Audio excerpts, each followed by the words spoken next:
The training field on planet Kale-9 was quiet except for the sound of metal boots hitting the hard ground. A line of alien female warriors stood in formation. Each one wore shining armor with glowing blue lines across their chest and arms. They were the Shrine Sisters, known across the galaxy as proud, dangerous, and undefeated. In front of them stood a human man, Captain Daron Locke. His jacket was dirty from travel, his boots scuffed, and he had no weapons in sight. Just his calm eyes and strong voice. He didn't look like much, but he was the new combat instructor. Kalira, the tallest of the Shrine warriors, stepped forward. Her voice was cold. "You are not one of us. Why should we listen to a human male?" Daron didn't blink. He looked her right in the eye. "Because I've survived 10 battles where others didn't walk out. Because I was asked to train warriors, not argue with their pride." The other warrior shifted slightly. Kalira's armor hummed with energy. Her hand twitched near the hilt of her blade, but Daron didn't move. He crossed his arms, waiting. "I will not be shamed," Kalira said suddenly, her voice louder. "Not in front of my sisters, not by you." Daron walked slowly toward her until only a few feet separated them. His voice dropped lower.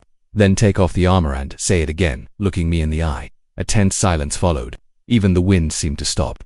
The other warriors looked at Kalira with wide eyes. No one ever asked a Shrine warrior to remove her armor. It was sacred. It was their pride. Kalira's jaw tightened, her breathing changed, but she didn't move. Her eyes locked with Darren's. Darren didn't shout. He didn't beg. He simply waited, strong.com, like he had seen worse and didn't care about threats. Finally, Kalira turned her back and walked away, fists clenched. The other warriors watched her go, unsure what just happened. Later that day, the group was forced into a survival drill. A planned drop on a nearby jungle moon had gone wrong due to a solar flare. Communications were cut. The shuttle crashed into thick forest. The warriors were scattered. Only Daron and Kalira landed near each other. She stood up first, armor scratched and smoking. Daron sat nearby, coughing from the dust. "I told them you were bad luck," Kalira said, brushing dirt off her arm. "And yet here we are." Daron replied, checking his leg, which was bleeding from a sharp piece of metal. Kalira looked around. The jungle was silent, but something felt off. There were no birds, no movement, just strange, twisted trees and thick fog rolling across the ground. "We need to move," Darren said, standing with a limp. "This place is not normal." "I'll lead," she said. "Be my guest," he replied. They walked in silence, cutting through vines and branches. But after a while, Kalira stopped. She placed a hand on a stone wall covered in old alien writing. "This is ancient," she said softly. "This place wasn't on the map." Daron leaned on a tree. "So we landed in a place not meant to be found." Kalira stared at a strange carving. A figure, much like her, stood without armor, surrounded by dark shadows. Then, from deep in the forest, a low growl echoed. Kalira raised her weapon. Daron pulled a small plasma knife from his belt. Whatever it was big and close. "I thought this was just a drill," Darren said, eyes scanning the trees. "It was," Kalira replied, stepping forward. "But something is wrong." The growl came again, closer this time, and then silence. Kalira turned to Daron, her face serious. "You stay behind me." Darren stepped next to her instead. "You're not the only one with scars under the armor." She gave him a quick look but didn't argue. For the first time, she didn't try to lead alone. The shadows moved, leaves rustled, and from the darkness, something began to crawl out. Long limbs, glowing eyes, and a strange black fog around its body. Kalira whispered, "That's no animal." Daron gripped his knife tighter. "Then it's a test we weren't warned about." As the creature stepped into the light, they stood side by side, one in armor, the other without, but both ready to fight. This wasn't about orders anymore. It was about survival. And trust. The jungle moon was not just dangerous, it was cruel. Heavy rain poured non-stop from the sky, and the air was full of thick fog. It wasn't normal fog. It moved like it was alive, slipping between trees like it had eyes. Daron and Kalira had found an old stone shelter half buried in vines. It kept the rain off, but not the cold. Kalira sat near the wall, her back straight, her armor pulsing weakly. Sparks crackled from the chest plate. Her hands were trembling, but she didn't say a word. Daron studied her from across the small room. "That armor is soaked. The power core is unstable. You need to take it off." She didn't respond. "Kalira," he said more firmly, "your body is shutting down." "I said don't shame me," she hissed, her voice weak but sharp. "This isn't about pride," he replied. "This is about not dying tonight." She tried to stand, but stumbled forward. Daron caught her just before she hit the ground. For the first time, she didn't push him away. He helped her sit down again, and slowly reached toward the small latch at her shoulder. "Don't touch it," she whispered, eyes flashing. Daron didn't move. "Then you do it." Kalira stared at him for a long moment. Then, her shaking fingers moved to the latch and released it. The armor hissed as it unlocked and slid back, revealing her neck, shoulders, and the top of her chest. Her skin was scarred, not just one or two. Dozens. Some were deep, some looked burned. Others were like claws or brands. Daron didn't react. He didn't look shocked, he just looked at her like nothing had changed. Kalira tried to turn away, but he stopped her gently. "Who did this to you?" he asked. She stayed quiet for a long time. Then she said, "I was taken as a child, during the Fire War. Sold, trained, forced to fight. My armor hides it. My people think I'm a warrior born, but I'm just someone who survived." Daron nodded. "You're not the only one who hides pain." He rolled up his sleeve. On his arm were old bullet wounds, scars from knives, a long burn down the side of his ribs. "I thought humans were weak," Kelia whispered. "Some are," Darren said, "but not the ones who've been broken and got back up." Outside the growl came again.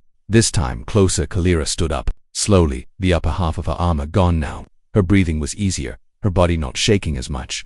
She looked at Daron, eyes serious. "That thing out there, it feeds on fear," she said. "I read the markings. It's called the Holm, a beast born from buried memories. It smells guilt." "Then we're both its favorite flavor," Darren replied. She almost smiled, but then the ground shook. Stones from the ceiling fell. The growling became a roar. Kalira stepped in front of him again, still half-armored, hair wet and sticking to her face. "Not this time," Daron said. He moved beside her and raised his plasma knife. The door burst. Open on the shadow entered, but now Kalira wasn't hiding behind armor. She stood with scars exposed, heart pounding, and rage in her chest. She wasn't afraid anymore, and Daron was right beside her. Together they would face the thing born from fear and show it what survivors look like. Asterisk. The shadow creature crept into the room like black smoke forming into a beast. Its eyes were empty glowing holes that reflected pain. It didn't charge, it didn't growl, it just stood there watching them. Kalira's breath hitched, her eyes went wide. The monster opened its mouth, and what came out was not a roar, it was a voice she knew too well. Kalira had said in a slow, twisted tone, "Still hiding your scars, still pretending to be more than what I made. You..." Her knees nearly buckled. That voice didn't belong to the beast. It belonged to her past. To the commander who bought her from slave traders when she was just a child. The one who trained her in blood and darkness. The one who called her weak every time she cried. Daron stepped in front of her, knife raised. But the shadow didn't even glance at him. It only spoke to Kalira. "You remember the punishment room?" it whispered. "You remember what you begged me not to do?" Kalira screamed and threw a plasma dagger, but the creature turned to fog and let it pass through. Then it solidified again. "You can't fight it like that," Daron said. Kalira was breathing hard now, eyes wild. "This thing feeds on what you fear," he said. "You have to show it that it doesn't own you. It knows his name." She whispered, "No one knows his name but me." Daron placed his hand over her trembling fist. "Then tell me." Kalira looked at him, her eyes shining with pain and something else, trust. "General Vaughn," she said. "He used to call me Broken Girl before he gave me that scar." Daron turned back to the beast. "Then let's break him back." Kalira took a deep breath and stepped forward. She pulled off the rest of her chest armor, revealing the largest scar, a long deep burn running across her ribs and stomach. Then she looked at the shadow and said loudly, "You don't own me anymore." The creature hissed, its smoky shape-shifting in anger. "I'm not your victim," she said louder, "and I'm not ashamed of what I survived." The fog flickered. The room shook. Daron stepped beside her, holding his blade, but letting her lead. Kalira's voice rose, strong now. "This scar is mine. It's proof I lived through you. You should fear me." The creature roared and charged, but this time Kalira didn't move. She caught it by its throat as it lunged, her fingers burning as they touched the cold smoke, stabbed his plasma knife into its side. The shadow screamed. Its voice twisted between Vaughn's voice and something inhuman. Then the light inside it burst and it vanished into mist. Silence fell. Kalira dropped to her knees, breathing heavily. Darren knelt beside her. She looked at him, eyes full of something new. "Freedom. You saw it," she whispered. "The scar." "I did," he said, "and I see a warrior." For the first time, Kalira smiled, not the cold one she gave two enemies, but a real one. The storm outside faded. The jungle quieted, and somewhere in the dark a new sunrise waited. She had faced her scar, and she had won. But the fight wasn't over yet. Asterisk. The fog had cleared. The jungle stood still, too still. Kalira and Daron sat near the ancient ruins entrance, catching their breath after the shadow beast vanished. But the ground beneath them was warm now, pulsing. It beat like a heart. Something massive was under them, something that hadn't moved in centuries. Kalira stood first. Her armor lay in pieces beside her, ruined, but she didn't reach for it. She wrapped a cloth across her upper body and turned to Daron. "We need to move. That thing was just a warning." Daron grabbed a glowing shard left behind by the beast. It pulsed in his hand. "It left this behind on purpose. It wanted us to find this ruin. But why?" Kelleros stared at the symbols etched into the stone wall. "These are from before the Union Wars, pre-Empire language. Only a few historians can read it." Darren raised an eyebrow. "Are you one of them?" She smiled slightly. "I grew up in chains, but I taught myself to read while locked in a war vault. Every night I memorized a new script while guards thought I was asleep." She placed her palm on one of the glowing symbols. It lit up. A rumbling sound came from deep underground. A staircase began to open right beneath their feet. Dust exploded into the air. A sharp, dry wind blew up from the dark tunnel. It smelled like rust, death, and something older than either of them could name. Kelleher stepped back. That wasn't just an ancient trap. Darren looked into the growing darkness below. It's a tomb. No, she said, her voice low. It's a prison. He looked at her. And something's still inside. Kelleher nodded. Something they tried to seal away long ago. Without another word, Darren pulled out a small light and began down the staircase. Kelleher followed close behind, bare feet silent on the stone. Steps, the deeper they went, the colder it became. Glowing roots ran along the walls, pulsing like veins. Strange carvings told a story. A warrior trapped in shadow, a godlike creature born from pain and silence, and one figure standing alone in armor, half bare, holding a broken blade over a sleeping beast. Do you see that? Darren asked, pointing at the carving. That figure looks like you. Kelleher stared. She's one of the Srain ancestors. She sacrificed her life to trap the beast below. And now we're walking toward it, Kelleher whispered. We have no choice. They stepped into a round chamber at the bottom. At the center was a massive stone coffin, covered in chains made of glowing crystal. Around it were bones enchained, blackened by time. The moment Kelleher stepped forward, the chains began to crack. No, she said. We didn't touch anything. But Darren looked at the glowing shard still in his hand. It's reacting to this. It's not a weapon, it's a key. The chains snapped. The stone lid slid open just a little. And something breathed inside. A cold wind burst from the coffin, knocking them back. A deep voice whispered, not through sound but straight into their minds. You carry the scar, and you, the broken blade. Together, you've come to finish what your ancestors failed. Kelleher stood, fists clenched. We didn't come to finish anything, we came to survive. The coffin opened further and a dark figure, covered in cracked armor and glowing eyes, began to rise. Smoke and ash burst through the ancient chamber, sending Kelleher and Darren flying across the stone floor. Rocks rained down. The light in the walls flickered and died. When Darren opened his eyes, Kelleher was beside him, coughing, her arms over her face. But the tomb was now fully open and empty. The creature was gone. Where is it? Duran shouted, climbing to his feet. Knife drawn, Kelleher pointed. Up it went to the surface. They ran, boots and bare feet pounding against the stairs, their breaths sharp, lungs burning. The old tunnel was crumbling around them. When they finally reached the top, the sky had changed. The storm had vanished. The fog was gone. Instead, the jungle glowed red like it was bleeding light from the cracks in the trees. The air was heavy, thick with the smell of iron. And in the middle of it all, the creature stood tall. No longer a beast of smoke, but a full being. Black armor fused into its body. Long claws, and a crown of bone. It didn't roar. It just turned and walked into the trees, as if it had waited centuries for freedom and now it had a purpose. Kelleher's voice was quiet. It's heading toward the village. The others, my sisters. Duran gritted his teeth. Then we stop it now. But Kelleher didn't move. He turned to her. What is it? She looked down. This wasn't a prison. It was a vault. For power, I think it wants me. I think it was built to follow the one who bears the scar. Duran stepped closer. Then let's give it a reason to fear the scar. Their eyes met. No armor, no masks. Just two warriors, scarred by different pasts but bound by the same moment. The jungle was burning. And for one heartbeat, there was silence. Kelleher reached up and touched the edge of Duran's face, her fingers warm against the grime and sweat. He didn't move. His hand rose to meet hers. They were so close now. Their breaths touched. Her voice trembled, not from fear but from something far more dangerous. I thought I'd forgotten how to feel this. So did I, he said. They leaned closer, but before their lips met, the ground shattered. A massive clawed hand exploded from the earth between them. The creature had doubled back. It was never running, it was hunting. Kelleher pulled her dagger. Darren rolled, grabbing her arm and spinning her out of the way just in time. The beast roared, voice filled with every cry of pain it had absorbed over thousands of years. The kiss was gone, the moment broken.